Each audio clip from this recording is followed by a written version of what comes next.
we'll be looking at the role of tech hub in boosting the economy. The potential for countries in Africa to play a defining role in the development of emerging technology has been clear for years. From South Africa to Egypt to Kenya to Nigeria, tech hubs are springing up across the continent that rival similar hotspots in Europe, Asia and the Americas. Nigeria in recent years have seen a proliferation of tech startups, which has led to an influx of venture capitalists, angel investors, those looking to work in technology. All of this success against the backdrop of shaky internet connections, unstable power supply, and a host of others. How can we begin to turn things around? How can we begin to harness the prospect the technology industry have in Nigeria to boost the economy? That is the crux of the matter today, as we take this short break to bring you major business news of the day. Then we get into the matter proper with our guests in the house. We'll take a short break now to bring you just business news. We'll be back in a moment. Stay with us.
Welcome back to the show. If you're just joining us, it is Just Business. And of course, today, as I said before we went on that show, we're looking at the role of tech hub in boosting the nation's economy. A high level of talent and investment, an overwhelming online population, and the nation's growing technology-savvy middle class points to the fact that there is an enormous amount of success and progress yet to be harnessed. In a nutshell, Nigeria is set to experience exponential growth in her economy if properly harnessed. How does this play out? How can we begin to tap in to this industry, and what help do they really need is what we will be looking at today with Mr. Oluwatosin Ligali, who is an IT expert. Welcome to the show. It was a pleasure to have you.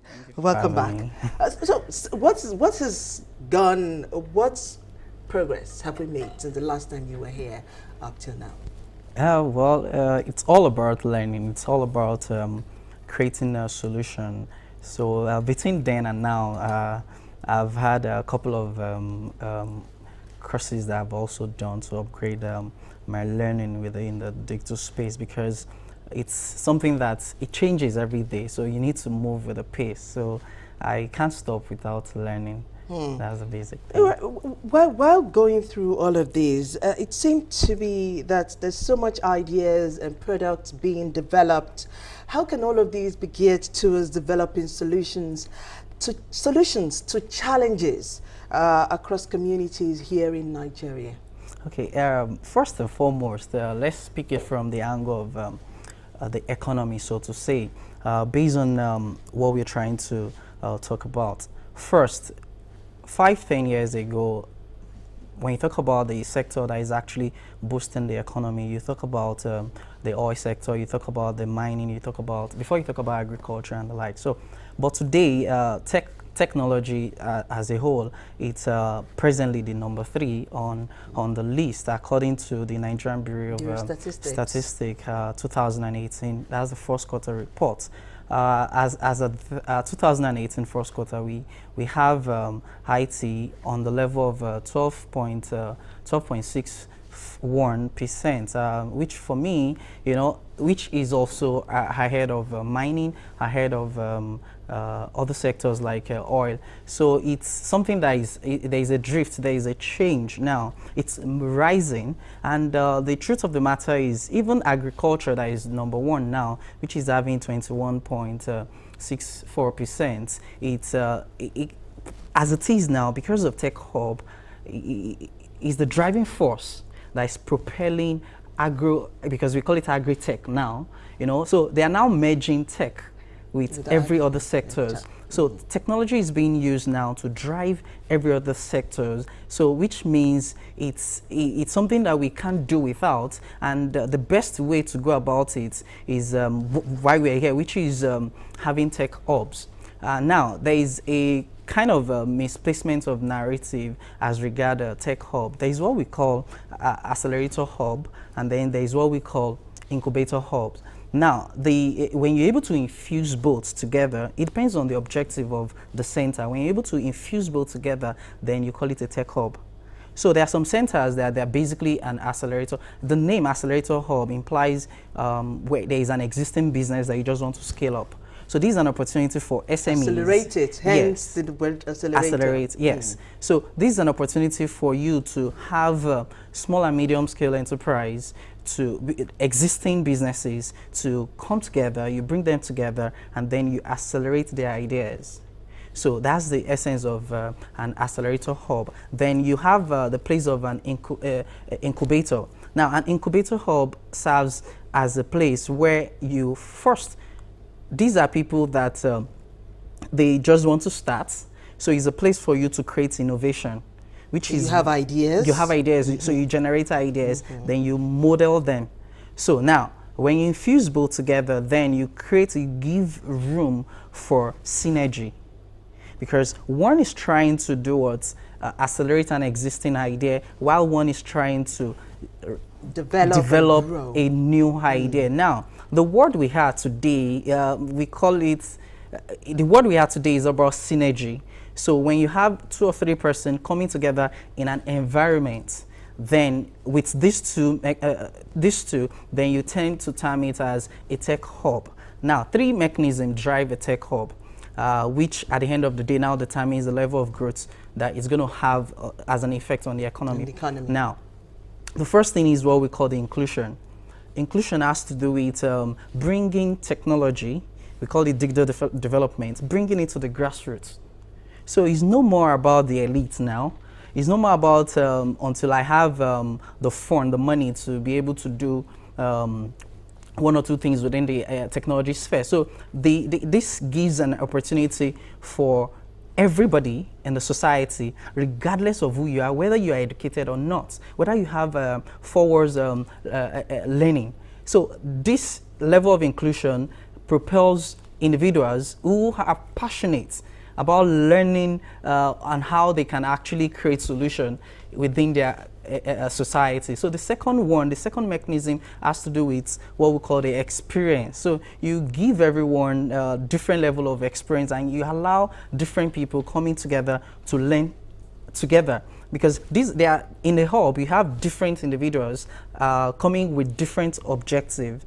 But they are different objectives because it's a hub. So what you're here for a reason, another person is there for another reason. But the infusion of those experiences, those ideas, help your own idea to grow. So for instance, now you might call yourself maybe a programmer. As a programmer, you might not be, most programmers are not that good with graphics. So because you're in a hub where you have a graphic designer and you have a task ahead of you to develop a solution, you want to develop a solution, because you're in a hub, you can easily harness the experience of a graphic designer to get your product done, then which gives it more life. Then people tend to say that the user experience is wow. So the third mechanism is the aspect of innovation. for every tech hub, the end result of every tech hub is all about innovation, because they tend to come together, exchange ideas every day. Because I made mention of the accelerator and then the incubator. So being the infusion of this, there is a level at which ideas are being generated every now and then. Is there a need for an innovation policy? Yes, I would say yes, because anybody can create anything, whether positive or negative. Solution is solution. You can actually look at some individuals, because if you don't put a policy in place, these young chaps are, the millennials, they are very, very agile. They are interested in just doing something. But when they understand that, okay, there are policies in place, it helps to checkmate them. So they don't go beyond their boundary. They know that, okay, I'm no expert to do this. The expert, which you can talk about the hacking of a thing, for instance. Now, in an incubation hub, you can also learn to be an hacker. But a lot of people have the mindset that every hacker is liable to be someone who does negative action using the technology tools, so to say. But it's not like that. So if you're able to checkmate, you're able to put policies in place. For you as an hacker, you know that, okay, once you go beyond the line, your certificate or whatever you have is going to be withdrawn from you. So that tends to limit how far you can go in terms of going. But if you have to look at the progress we've made so far, what would you say have helped Nigeria evolve and experience a rapid adoption of technology and innovation over the years? Okay, for the past 5 years now, you agree with me that the level at which young individuals below 40, most are even below 30, are creating solutions now. The rate at which they are coming up with different solutions around every sector of the society is increasing every day. So which means one of the factors is because of the availability of internet service, so to say. Yes, we're getting there. Like the internet service providers are improving daily because the speed that we use, the bandwidth now is better than what we have. So we talk about 4G. In today's world. So they have technology in place now. They have internet service available. Then also the electricity has improved. So this gives the young individuals an opportunity to be able to sit down, think. So it's no more at the point of like, okay, there is no light. I can't even think because I don't know when there's going to be light. Most times, most people now, especially in hubs, you tend not to even, you think less of what's going to happen with internet, you think less of what's going to happen with fraud. So being in a hub, that has been settled for you. So the only thing you're there for is to just stay focused on what you want to do, the solution. So every day, because like I said earlier on, that each hub have their own focus, their own goal. So every day they tend to think like, okay, what's happening in the society? What's happening to electricity? How can we use technology to drive electricity? How can we use technology to drive the problem of water in the society? How can we use technology to drive the problem of flooding in the society? So that's what they do. So some of those questions you've asked will come to see how we can find answers to. We have lots of challenges in Nigeria and how we can begin to deploy technology to solving them, especially even the security challenges that we have, even our oil and gas, how technology can be deployed. But our producer is telling us we have to take a short break now to bring you stock market report and foreign exchange market figures. We'll take that short break, and when we come back, we'll be concluding the topic, the role of Tech Hub in economic development. Stay with us.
Back to the show.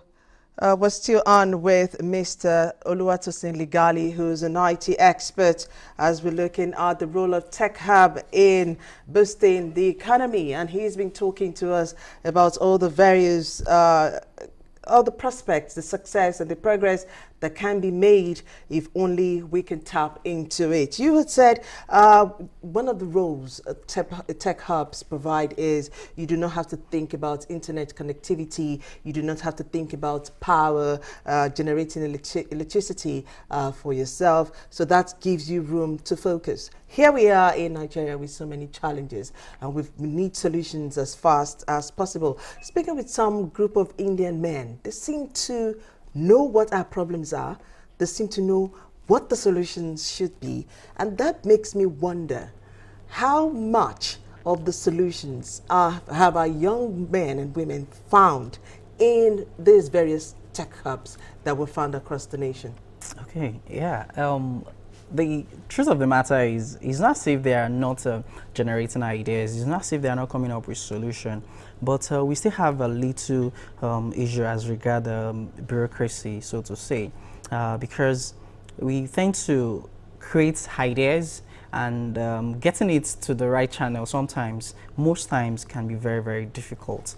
As I speak to you, there is a solution that can actually help state government or federal government to actually be able to control issues of bad roads and using IT solutions, so to say.